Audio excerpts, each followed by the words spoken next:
Você trouxe sua Bíblia, abra comigo em Mateus.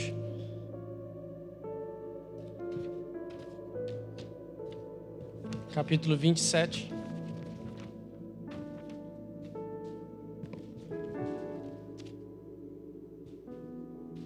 Versículo 33 ao 44. Vamos ler também Lucas 23. Então, Mateus 27. Enquanto você procura, eu gostaria de agradecer. Você que me deu, você sabe. Falei para o pastor, agora eu posso imitar ele direitinho.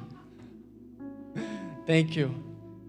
Foi um presente que eu não esperava e alegrou muito o meu coração.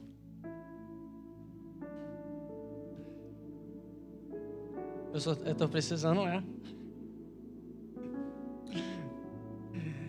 Eu sentei em cima do meu óculos, por isso que eu não tenho usado. Mas aí se eu tivesse de óculos, de barba, ia estar igualzinho. Mateus 27, eu mesmo não abri. Mateus 27, versículo 33. Se você achou, diga amém. Amém. Diz assim a palavra do Senhor. E chegando ao lugar chamado Gólgota, que significa lugar da caveira, deram-lhe a beber vinho misturado com fel, mas ele, provando-o, não quis beber. E, havendo-o crucificado, repartiram as suas vestes, e lançando sorte para que se cumprisse o que foi dito pelo profeta Isaías. Repartiram entre si as minhas vestes, e sobre a minha túnica lançaram sorte, e assentados o guardavam ali. E por cima da sua cabeça puseram escrito a sua acusação: Este é Jesus, o Rei dos Judeus. E foram crucificados com ele 2 salteadores, um à direita, está dando bastante eco, sorry, não estava antes. E foram crucificados com ele 2 salteadores, um à direita e outro à esquerda. E os que passavam blasfemavam dele, maneando a cabeça, e dizendo: Tu que destróis o templo em 3 dias e o reedificas, salva-te a ti mesmo. Esse é filho de Deus, desce da cruz. E da mesma maneira também os príncipes dos sacerdotes, com os escribas e anciões e fariseus, escarnecendo, diziam: salvou a outros, e a si mesmo não pode salvar-se. Se é o rei de Israel, desça agora da cruz, e creremos nele. Confiou em Deus, livra-o agora, se o ama, porque disse: sou filho de Deus. 44. E o mesmo que lançaram também em rosto os salteadores, com ele estavam crucificados. Lucas 23.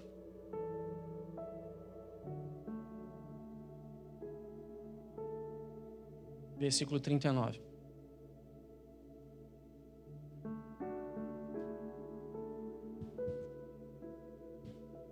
Vinte e três, 39.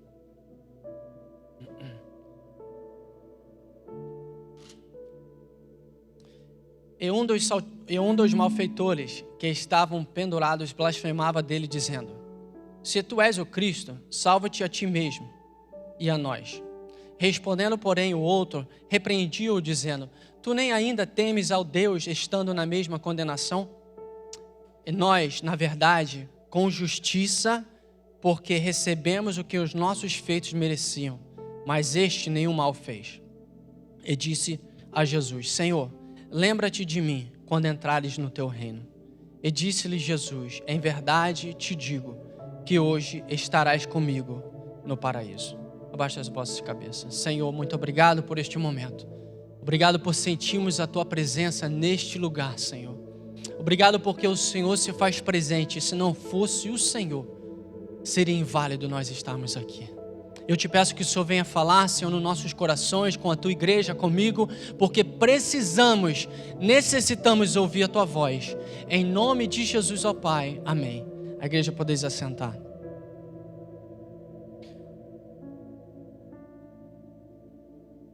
A cruz é um símbolo na realidade, de muito sofrimento. A cruz é um símbolo de muita angústia. A cruz é um símbolo de muita dor, muito sangue, uma cena muito difícil, muito complicada. E muitos de nós Nós às vezes cantamos, nós falamos que se nós estivéssemos naquele momento, nós estaríamos ao pé da cruz, mas a realidade é que muitos de nós seríamos como a maioria dos discípulos, que todos fugiram daquele momento com medo, todos se afastaram, ficou somente um discípulo chamado João, juntamente com a mãe de Jesus, Maria. Então essa é a grande realidade, que muitos de nós fugiríamos daquele momento, porque a cruz é um símbolo muito, mas muito doloroso. É um símbolo que marcava muito a presença e era um símbolo de vergonha.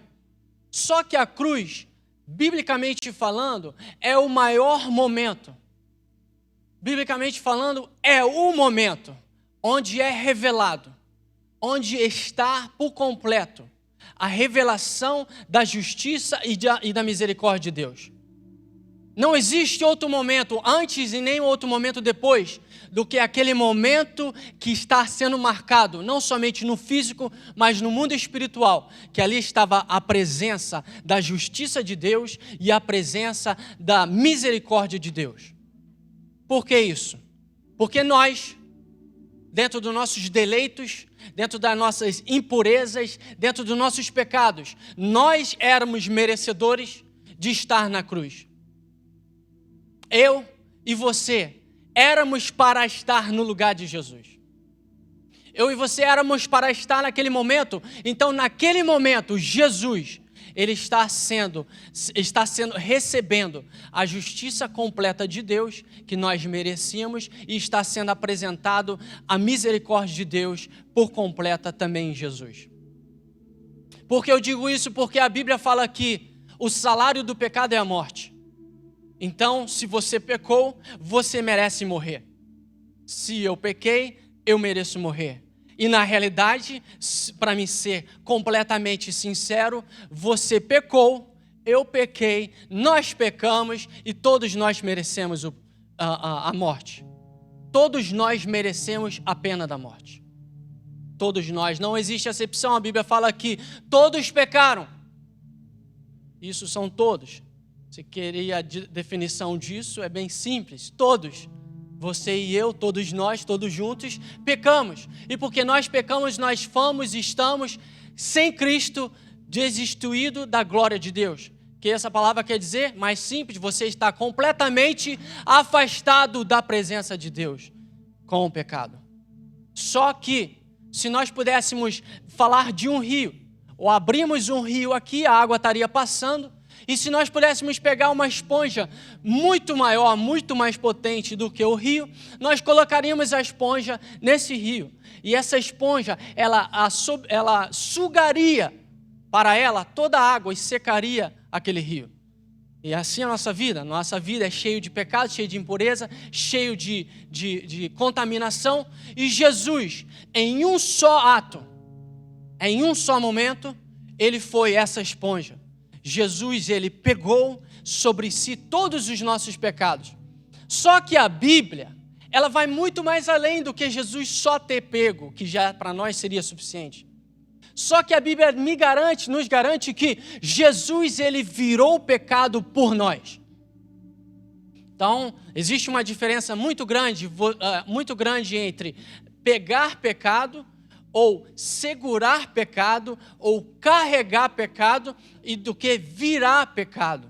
Eu gosto de ilustrações de esporte, porque eu gosto de esporte, então eu vou falar de algo que todos os brasileiros conhecem, seleção brasileira, para você entender o que Jesus fez. Muitas das vezes, uma criancinha, um dos primeiros presentes que se dá para um menino, com os brasileiros, é uma bola de futebol, ainda que ela seja minúscula.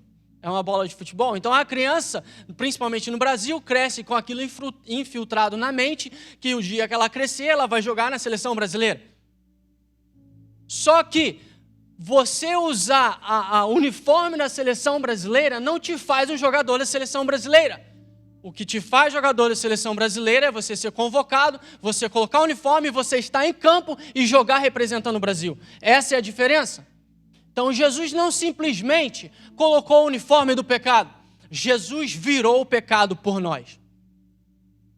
Biblicamente, isso é completamente diferente. Isso é completamente diferente. Por isso que nós vemos que verdadeiramente a justiça de Deus estava naquele momento. Verdadeiramente a justiça de Deus estava imposta sobre Jesus, que não merecia aquele momento. Só que a Bíblia ela relata de Gênesis, Apocalipse e de Gênesis, na realidade, até Malaquias, que era necessário que Jesus viesse. Que era necessário que Jesus viesse não somente ser humano, não somente andar na terra, viver a nossa vida, mas era necessário que ele fosse à cruz.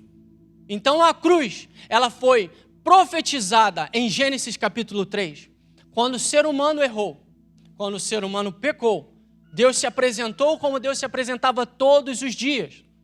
O homem peca, Deus se apresenta. O homem peca e Deus se apresenta. Isso é muito importante nós lembrarmos, porque quem se afasta não é Deus do homem, é o homem de Deus. Então Deus chama Adão e fala: Adão, onde tu estás? Adão, aonde tu estás? Deus sabia onde Adão estava. Só que Deus queria comunicar com Adão. Deus queria ainda ter um bate-papo com Adão. Deus, na realidade, queria que Adão se arrependesse. Só que Adão vira e fala assim: nós nos escondemos. Por quê? Porque nós estamos nu. Ah, você está nu? Quem te falou que está nu? Ah, nós erramos. Nós pecamos. Aí a Bíblia fala que depois que Adão culpa Eva culpa a serpente, Deus vai e trata com os três. E quando Deus está tratando com a serpente, ele vira e fala assim: da semente da mulher vai vir um. Vai vir um. Um vai ser suficiente. E deste um, você vai ferir o calcanhar dele. O que aconteceu com Jesus na cruz foi o ferimento do calcanhar de Jesus. Sabe por quê? Porque lá foi cravado nos seus pés os cravos, os pregos. Só que existia ainda algo a mais dentro dessa promessa, que foi: só que ele ferirá a sua cabeça.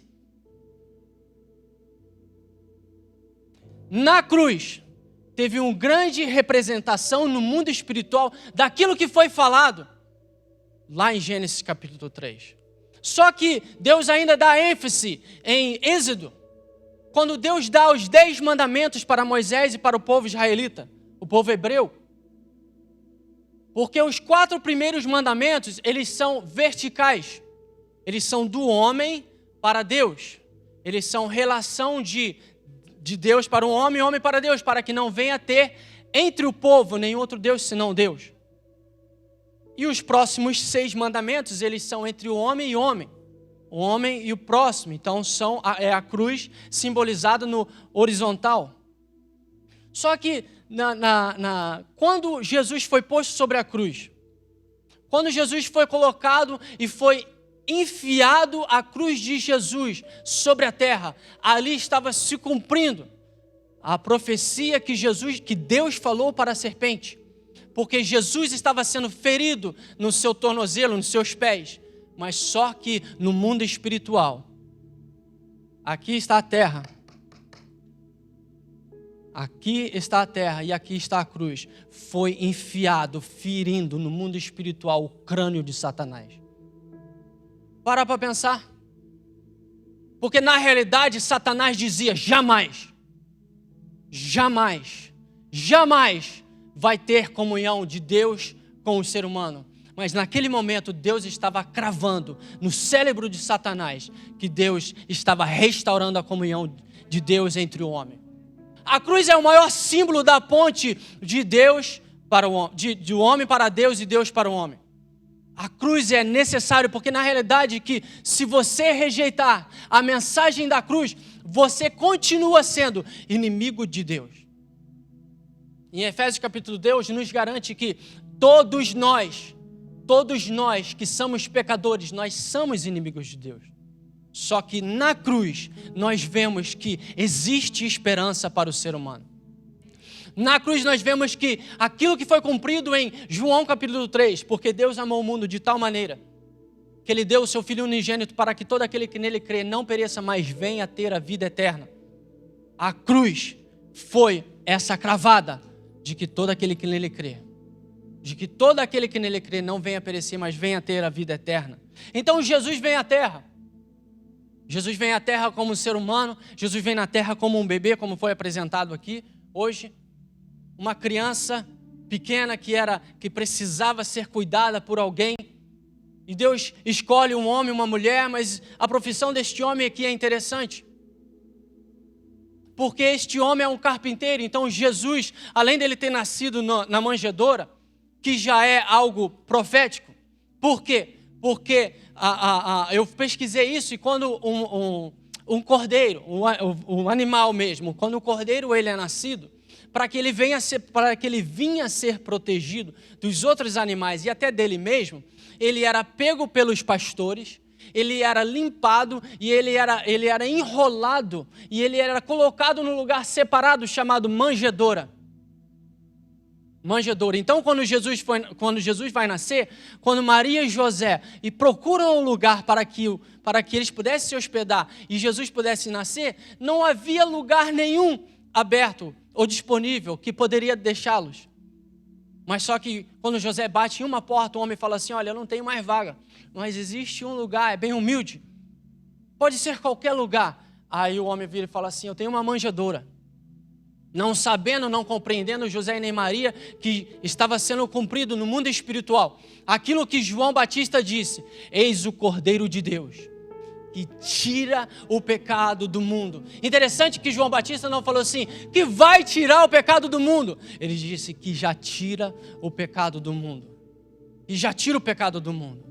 Só que Jesus ele vai crescendo e ele vai virando um com a madeira. Por quê? Porque o seu pai terreno, ele é carpinteiro. Então Jesus começa a trabalhar com madeira, começa a sentir madeira, começa a sentir como é o toque com a madeira, e ele vira um com a madeira. Aí eu imagino Jesus, adolescente, fazendo várias e várias coisas com madeira, mas aí eu imagino ele fazendo esquifes. O que é esquifes? Esquifes são e eram caixões simples, de pessoas quando morria simples, de serem levados de um ponto para o outro até serem enterrados. Então eu imagino Jesus como adolescente, fazendo os esquifes, passando a mão naquela madeira e talvez pensando, não foi para isso que o ser humano foi criado, não foi para isso que meu pai criou o ser humano.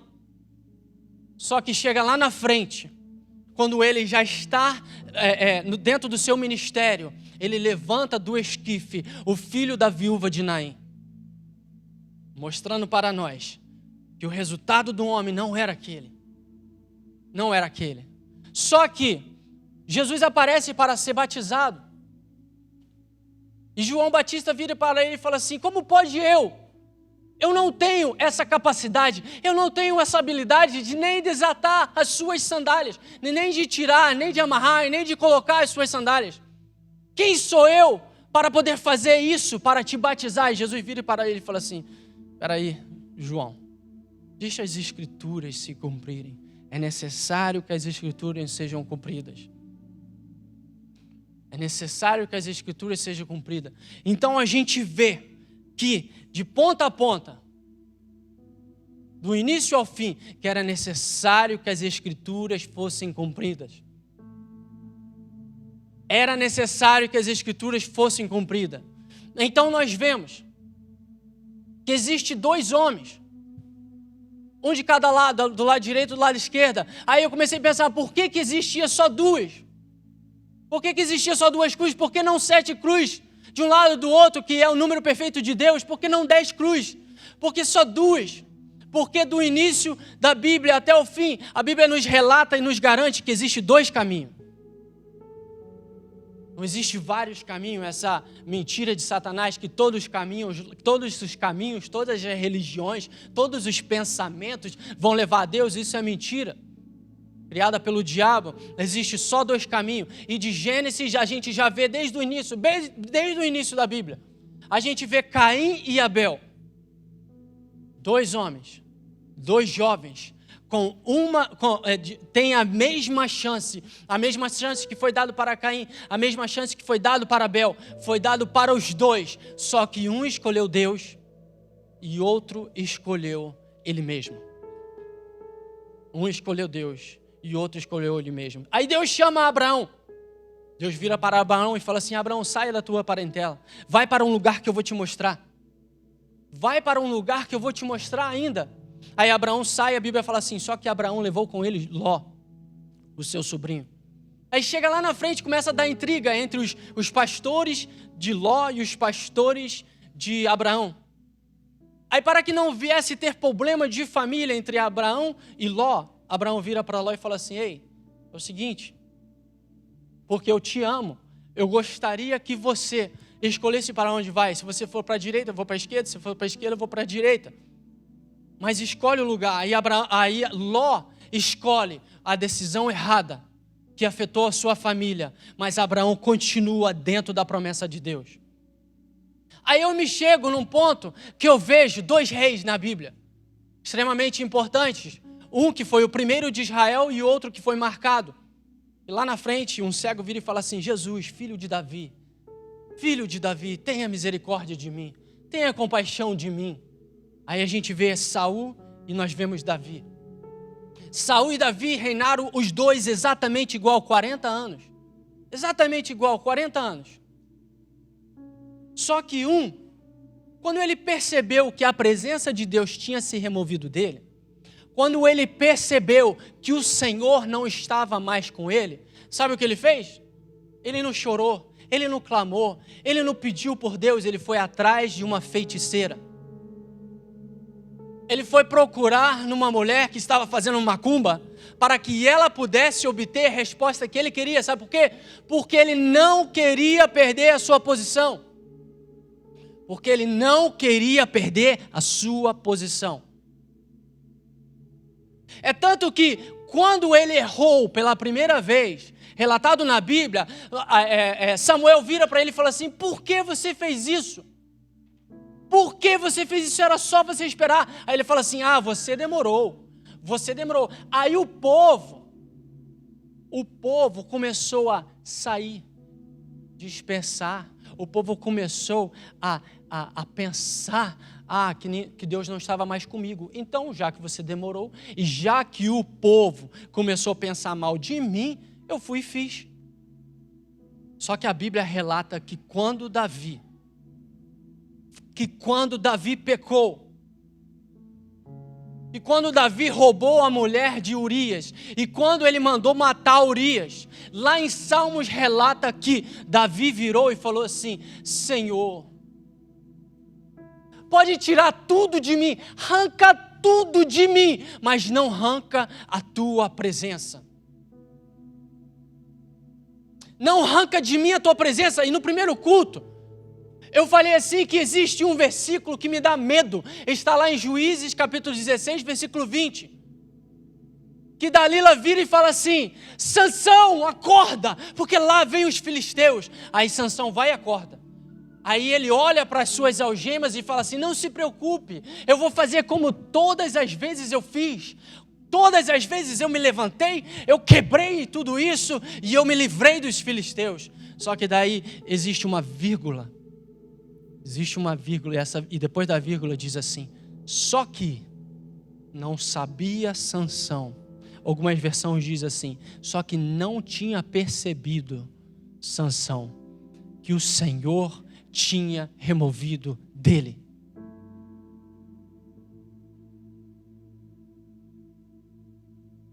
Que o Senhor tinha removido dele.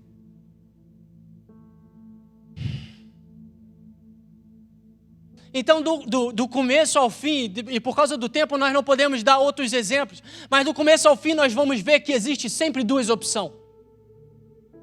E lá em Hebreus diz assim que, o pastor pregou sobre isso e ele disse que Moisés, diz em Hebreus capítulo 11, que Moisés, ele rejeitou as gorduras do Egito e ele aceitou o sofrimento de Jesus na cruz para a sua vida. Então sempre existe 2 opções, sempre existe 2 cruz perante uma cruz. Sempre vai existir na minha vida e na sua vida. Sempre vai existir na nossa vida. E a Bíblia me garante que, muitas das vezes, acaba sendo até mais prático. Eu não sei pregar, mas acaba sendo até mais prático para a gente pregar se nós falarmos sobre os milagres, sobre as maravilhas que Jesus fez. Acaba sendo mais tranquilo, vou dizer assim, você trazer uma mensagem que Jesus cura, que Jesus faz milagre, que Jesus liberta, que Jesus vai fazer paralítico andar, cego ver, que Jesus vai te dar e você vai sair feliz. Só que o evangelho não é um evangelho é um evangelho simples, mas não é fácil de ser seguido. Porque para um evangelho verdadeiro ser seguido, nós temos que seguir não aquilo que Jesus fez de milagres e maravilhas, mas aquilo que saiu da boca de Deus, de Jesus Cristo. E em Mateus capítulo 6, Jesus diz assim: serve a Deus ou serve a mamão? Ou você busca a presença de Deus, ou você busca as coisas materiais. Ou você busca aquilo que Deus pode te entregar, ou você busca aquilo que você pode conquistar. Aí Jesus, ele continua em Mateus capítulo 7, versículo 13, ele diz assim: existe duas portas. Existe a porta extremamente larga e existe a porta que é bem apertadinha. Muitos vão passar pela porta larga, mas poucos vão passar pela porta que é estreita.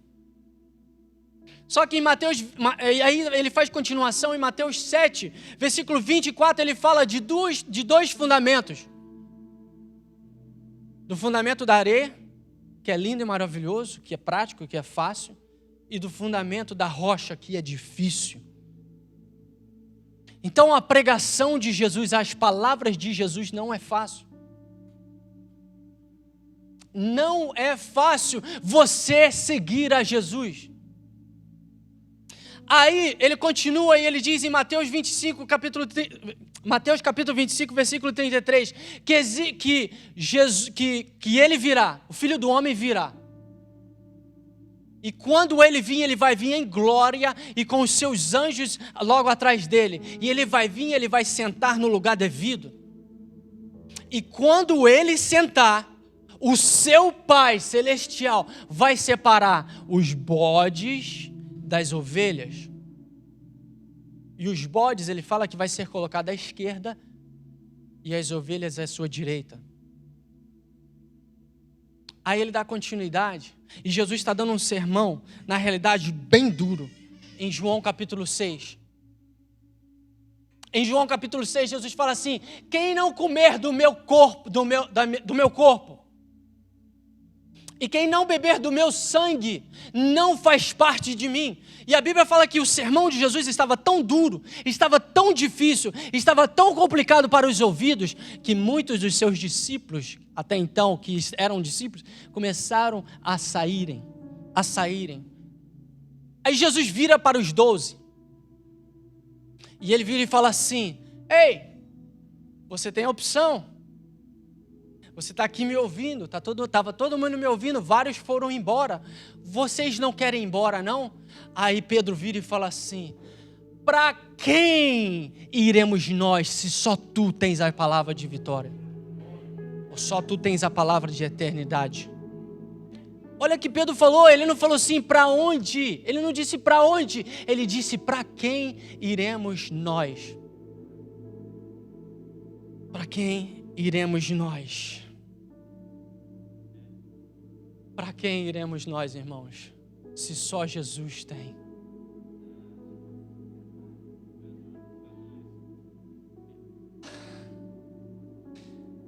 A gente vê que Jesus foi levado, como nós lemos, e muitos estavam se escarnecendo de Jesus, falando mal de Jesus, xingando Jesus, falando um monte de besteira para ele.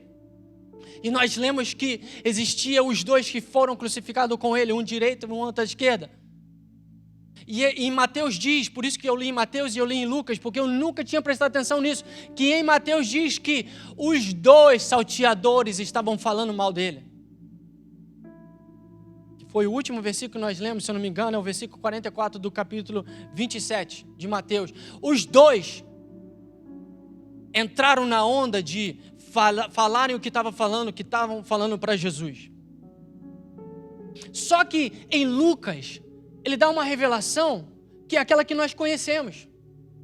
Porque os dois estavam ouvindo as pessoas falarem. Os dois estavam ouvindo as pessoas dizerem as palavras, xingarem Jesus, falando para Jesus descer da cruz. Só que, em nenhum momento, aconteceu algo dentro de um deles que se chama arrependimento. Que é necessário acontecer na minha vida, é necessário acontecer na sua vida, é necessário acontecer na nossa vida quando existe verdadeiramente um encontro com Cristo. Quando existe verdadeiramente, quando você tem aquele choque da realidade de quem você é, para onde você está indo, quem Jesus é e aonde Jesus está. Então, imagino eu que um deles, que está à sua direita, ele começa a analisar aquilo que ele falou, ele começa a analisar aquilo que está todo mundo falando, e ele vê que Jesus se cala, que Jesus é diferente dele. Ele vê que Jesus não reage, que Jesus não fala nada, que Jesus fica ali. Aí daí ele ouve algo interessante, ele ouve Jesus dizer assim: Pai, perdoa, porque eles não sabem o que fazem. Aí imagino eu que depois que ele ouviu isso, ele olha aquela plaquinha que colocaram em cima da cruz de Jesus e está escrito assim: este é Jesus, o Rei dos Judeus. Aí imagino eu que ele pensa assim: cara, se ele é rei, existe um reinado. Se ele é rei, existe um lugar para onde ele vai. E na realidade, irmãos, a tradução em português e até em inglês, ela não faz justiça daquilo que eles verdadeiramente eram. Porque não era crucificado qualquer um, roubou uma coisa e vai ser crucificado. Não era. Era crucificado aqueles que se levantavam contra Roma. Muitas das vezes, por ações religiosas, se levantavam contra Roma para overtake o Império de Roma. Ou aquele que verdadeiramente era assassino. Então, na tradução original, eram assassinos ou terroristas que estavam sobre a cruz. Que estavam do lado de Jesus na cruz de cada um. Então, em algum momento, um desses salteadores, ele olha para a sua situação. Ele presta atenção em tudo que está sendo falado. Ele olha para Jesus e ele tem um encontro real. Aí ele ouve o da sua esquerda falar: ah, meu amigo, se você verdadeiramente é o que dizem que você é, se verdadeiramente é aquilo que está escrito sobre você, então desça da cruz. Ei, salva a sua vida e me salva também, ajuda nós que estamos morrendo. Só que o outro à direita, ele vira e fala assim: ô meu, não é possível que nem nessa situação, nem neste momento você consegue reconhecer e temer a Deus, reconhecer que você merecia estar aqui, reconhecer que eu merecia estar aqui. E dentro deste merecimento, aqui estamos nós pagando pelo aquilo que nós fizemos. E dentro dos nossos melhores dias, dentro das nossas melhores capacidades, dentro de tudo aquilo que nós poderíamos fazer de bom, jamais nós sairíamos como Ele é. Aí ele fala algo que mudou a história da vida daquele homem. Ele vira e fala assim: Senhor, quando você entrar no teu reino, lembra de mim. A Bíblia fala que é necessário que nós possamos dar frutos de arrependimentos. E também a Bíblia diz que tem como saber a diferença entre aquele que é salvo e aquele que não é. Tem como saber? Pelos frutos que nós damos.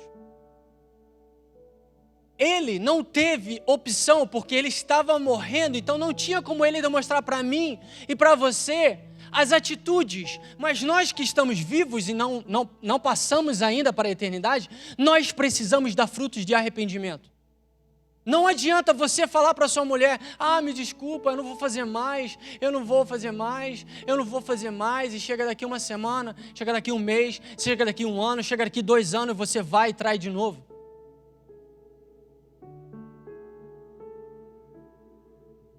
A Bíblia fala que o cair, eu falei isso no primeiro culto, e na realidade é muito sério, porque o cair é do homem, mas o levantar é de Deus. Só que a Bíblia fala que o cair é uma vez. E nós brincamos com a misericórdia de Deus. Nós brincamos com a misericórdia de Deus. Porque o cair é uma vez, mas o levantar, louvado seja Deus por esse levantar, vem dele. O levantar vem dele, irmãos. Se não fosse o Senhor. Se não fosse o Senhor. Mas o Senhor Jesus, ele dá uma resposta. Que aquele homem, ele não achava que seria possível para ele. Mas antes da resposta, ele dá um sinal de arrependimento real. Sabe por quê? Ele vira e fala assim: Senhor, quando entrares no teu reino, lembra de mim. Senhor, Senhor quer dizer, ei, eu me submeto à tua autoridade. Quando você chama alguém de Senhor, você está mostrando que você está disposto a servir, a fazer aquilo que aquela outra pessoa tem para dizer e tem para falar. Aí perante uma cruz que está no meio, existe as duas cruzes, existe duas opções, existe duas pessoas. E a Bíblia me garante que Jesus vira e fala assim: hoje mesmo estarás comigo no paraíso. É hoje. Não é amanhã, não é semana que vem, não é mês que vem, não é ano que vem. Dia de salvação é agora. Você não garante se você vai sair daqui e vai chegar em casa. Eu não garanto que eu vou sair daqui e vou conseguir chegar em casa. Ou se eu chegar, eu não garanto que eu vou levantar amanhã. A Bíblia nos ensina a planejar. A Bíblia nos ensina a ser sábios. E outra coisa, você não sabe a que hora que o Filho do Homem virá. Nós não sabemos a hora do tocar das trombetas. Nós ficamos esperando, amanhã eu me conserto com o Senhor, amanhã eu me arrependo, amanhã eu peço perdão, amanhã eu vou para a igreja.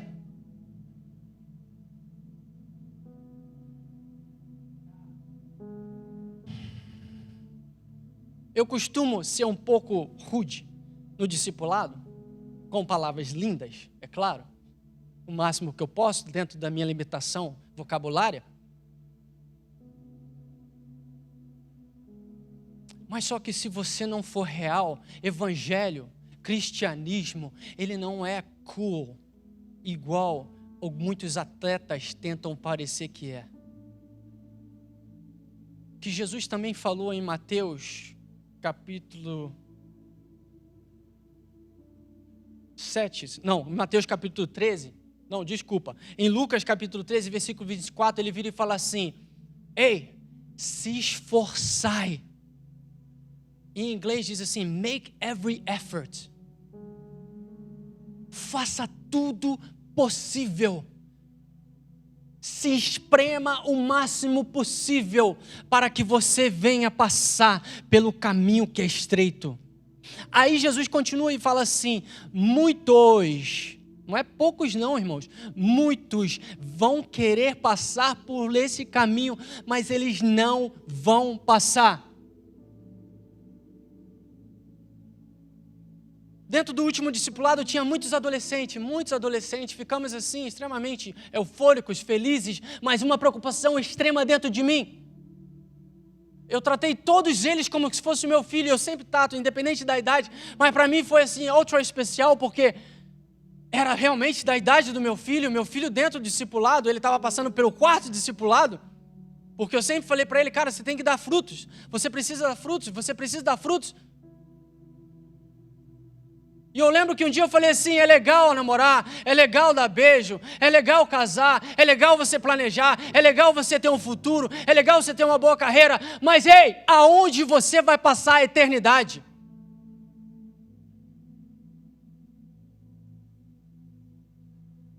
O que é maravilhoso da cruz é que a cruz mostra que das suas piores decisões ainda existe chance de salvação, mas tem que estar vivo.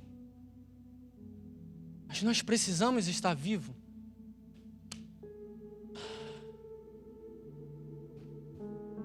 Eu posso te falar um negócio? Que eu vou entregar o microfone para o pastor. A Bíblia me garante que o salteador à sua esquerda está no inferno. Ai, que coisa rude de falar, coisa grossa. Como você tem tanta coragem? Porque Jesus falou muito mais do inferno do que do céu. 3 vezes a mais ele falou do inferno do que do céu. Sabe para quê? Sabe por quê? Porque ele não quer te ver no inferno. Ele quer te ver no céu. E eu louvo a Deus, porque nós temos um pastor que tem lutado pela sua salvação. Mas como eu costumo dizer para o meu filho, quem decide que vai para o céu é você. O máximo que eu posso fazer é tentar te ajudar. E eu gostaria que a igreja ficasse de pé.